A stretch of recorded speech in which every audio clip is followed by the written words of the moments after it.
The Galactic War Tribunal convened in its impossible chamber, a space that bent physics into submission through sheer bureaucratic will.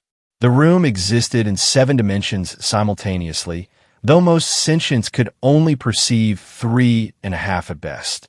Chief Justice Ezokor pulsed with controlled energy, its non-corporeal form stabilizing into something approximating authority. Around the crystalline judgment platform, representatives from the galaxy's most advanced civilizations settled into their species-appropriate seating arrangements. Order, Ezokor intoned, its voice resonating across multiple frequencies. We gather today to review combat footage from the Earth campaign, designation 7B4209. The defendant species, humanity, stands accused of excessive innovation in warfare. A ripple of amusement passed through the assembly. The Zephyr delegates' probability cloud shimmered with mirth. The Quantum Collective's representative nodes flickered in synchronized humor. Everyone knew this would be a brief session, perhaps even entertaining. After all, Earth was classified as a Type 0.7 civilization, still burning fossil fuels and unable to achieve global political unity. Let the record show, continued Ezokor, that the Terran species employs projectile weaponry powered by chemical explosives. They have not yet mastered quantum tunneling, temporal manipulation, or even basic psionics. This review is largely procedural. Security Officer Crixtal stood at the edge of the chamber, its crystalline form betraying subtle vibrations of concern. As the Tribunal's military intelligence specialist, it had reviewed the footage in advance. The others hadn't listened to its warnings. They never did when lower civilizations were involved. Begin primary footage sequence, Ezokor commanded. We shall observe how this primitive species attempted to resist the hegemony's peacekeeping forces. The holographic display materialized, showing urban combat from the hegemony's perspective. Elite shock troopers in powered armor advanced through a human city. The Tribunal members leaned back, expecting to witness a textbook suppression operation. Then the first human trap activated. The lead hegemony soldier stepped into what appeared to be a simple doorway, triggering a cascade of paint cans suspended from ropes. The impact shattered the trooper's visor sensors, leaving them blind. Before backup could respond, a shopping cart filled with fireworks rolled down a makeshift ramp, exploding against the squad's formation. Pause playback. Ezokor commanded, its energy field flickering with confusion. What manner of weapon was that? Crixtal cleared its vocal synthesizer. A children's toy modified with consumer-grade pyrotechnics, Chief Justice. Humans call it going full Kevin McAllister. Surely this is an isolated incident. The hive mind ambassador interjected, its 1,000 voices speaking as one. Resume footage. The hologram continued. Hegemony forces regrouped, adapting their tactics. They switched to aerial drones for reconnaissance. The drones lasted approximately 30 seconds before being brought down by what analysis revealed to be modified leaf blowers firing ball bearings. The Tribunal watched in growing bewilderment as humans deployed increasingly bizarre countermeasures. A hegemony tank, impervious to conventional weapons, was immobilized when humans covered it in expanding foam insulation, then set the foam on fire. The crew had to abandon the vehicle or suffocate. This is impossible, muttered the synthetic intelligence representative. Our calculations show human technology is insufficient to. It froze mid-sentence as the footage showed a teenager with a laptop successfully hacking a hegemony battle mech by broadcasting something called dubstep at specific frequencies. The mech began dancing uncontrollably before walking off a bridge. Perhaps we should review civilian resistance patterns, Ezokor suggested, its tone noticeably less confident. Surely their non-military population behaved more predictably. The footage switched to suburban residential areas. The Tribunal watched a grandmother defeat an entire squad using a pressure cooker converted into an EMP device powered by car battery. A group of engineers had weaponized industrial microwave ovens to scramble hegemony communications. Children were using augmented reality games to coordinate resistance movements. Why are they laughing? asked the Zephyr delegate as footage showed humans giggling while assembling what appeared to be a potato cannon. They face annihilation, yet they seem entertained. The potato cannon fired. Instead of a potato, it launched a payload that dispersed an aerosol cloud of capsaicin extract. Hegemony soldiers, despite their environmental suits, began writhing as their filtration systems clogged with what humans apparently called Carolina Reaper powder. The tribunal shifted uncomfortably as the footage continued. They watched humans turn every conceivable household item into a weapon. Robotic vacuum cleaners became mobile mines. Garden hoses sprayed industrial adhesive.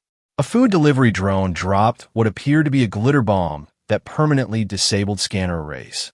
Chief Justice Krixtal ventured, "This is merely their conventional military response. Should I proceed to the civilian irregulars?" There's more. Ezocor's energy field dimmed with apprehension. The display shifted to show social media feeds. The tribunal watched in horror as humans coordinated global resistance through memes.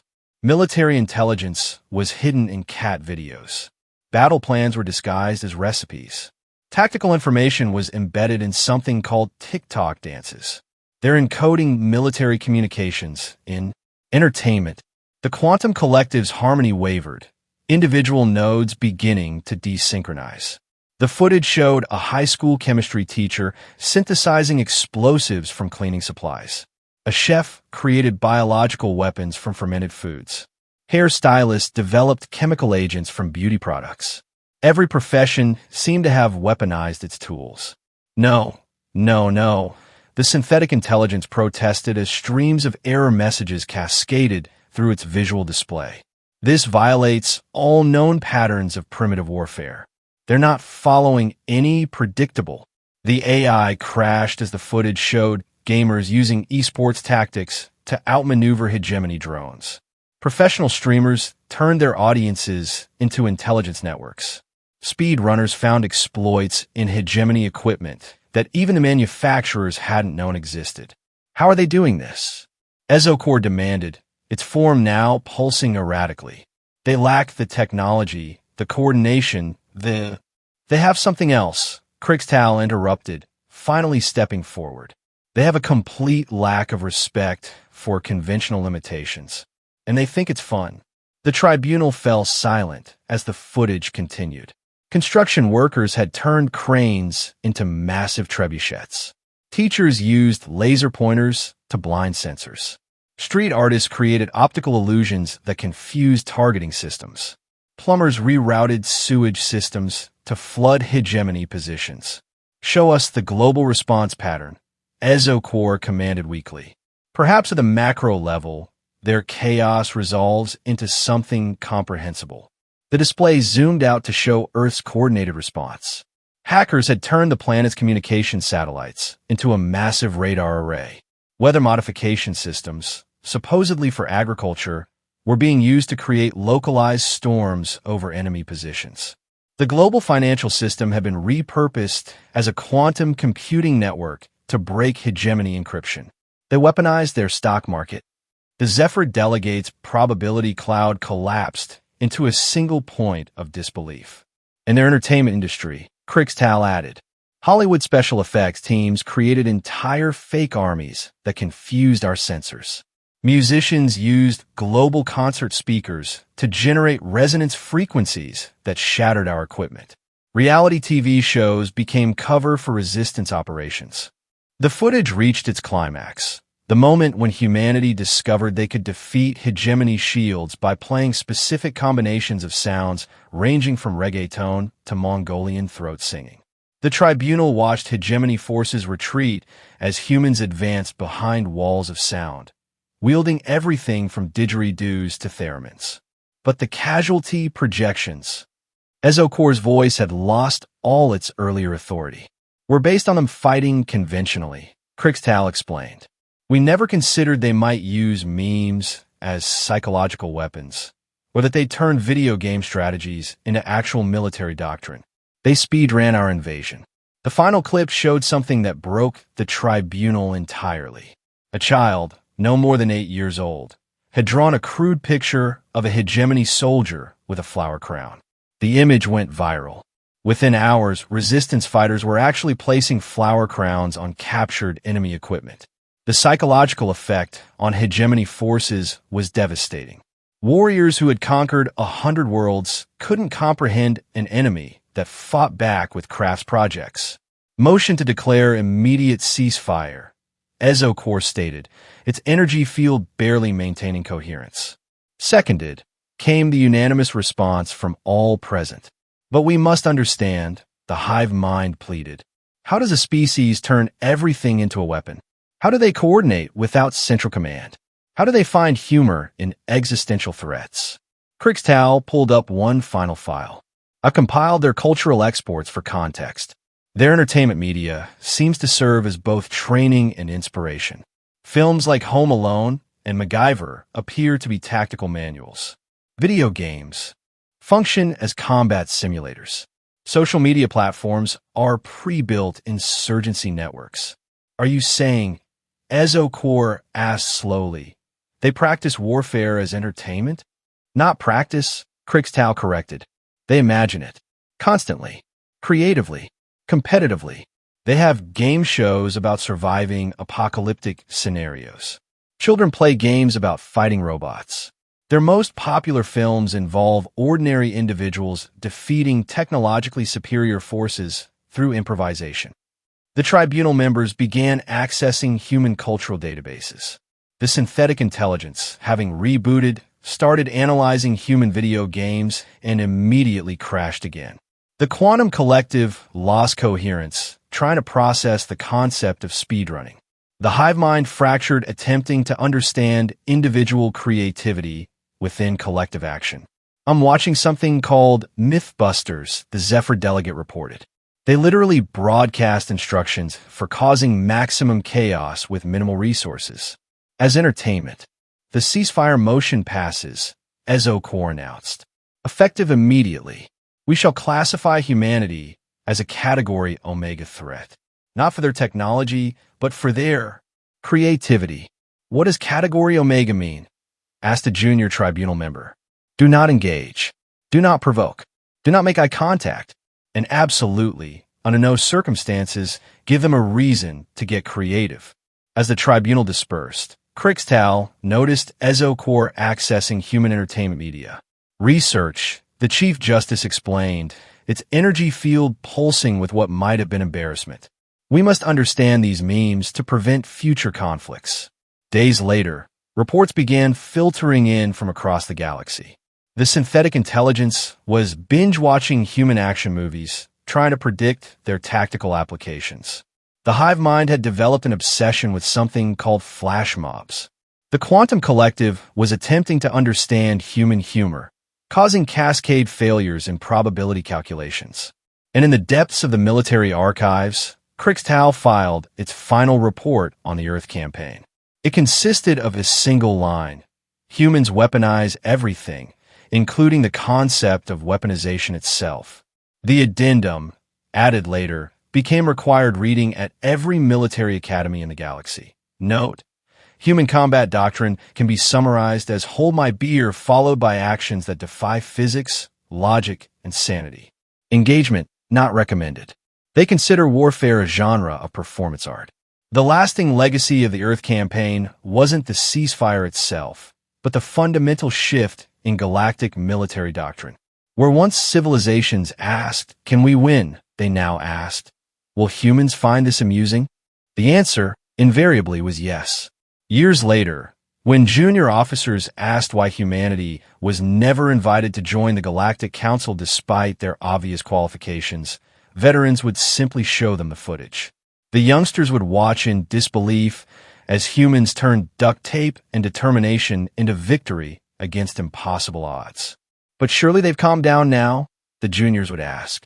The veterans would pull up current Earth broadcasts, showing humans now turning their creativity towards space exploration. Rockets held together with zip ties. Space stations running on retrofitted gaming computers. Lunar colonies using disco balls for radiation shielding. They haven't calmed down, the veterans would explain. They've pointed it toward the stars. Pray they remain entertained by exploration. In the deepest vaults of the Tribunal archives, one piece of footage remained classified at the highest levels. It showed a human engineer looking directly at a captured hegemony camera, grinning widely. "Hey, aliens," the human had said. "This was just our tutorial level. Want to try hard mode?" The ceasefire treaty was renewed in perpetuity. The galaxy learned an important lesson from the Earth campaign. Never underestimate a species that considers duct tape a universal solution, regards explosions as entertainment, and responds to existential threats with meme warfare. Most importantly, never give them a reason to stop finding their own creativity amusing and start finding yours instead. In the end, humanity's greatest weapon wasn't technology, strategy, or numbers. It was the simple fact that they had spent thousands of years entertaining themselves by imagining increasingly ridiculous ways to solve problems. When faced with actual invasion, they simply applied their accumulated knowledge of fictional scenarios, much to the galaxy's horror and eventual respect. The Tribunal's final, unofficial assessment, found scrawled on a napkin in the archive cafeteria, perhaps said it best. They turned war into a massive multiplayer game, and they've been practicing since they invented fire. Also, they somehow made memes into weapons. We're done here. The galaxy maintained its distance from Earth, watching with a mixture of fear and fascination as humanity continued to find new ways to creatively misuse everything in their environment. The humans, for their part, seemed largely unaware they had traumatized an entire galactic civilization. They were too busy arguing about whether a hot dog was a sandwich and finding new ways to launch things into orbit using increasingly ridiculous methods. Peace through mutual bewilderment became the new galactic standard, all thanks to a species that looked at the impossible and asked, "But what if we tried it anyway?"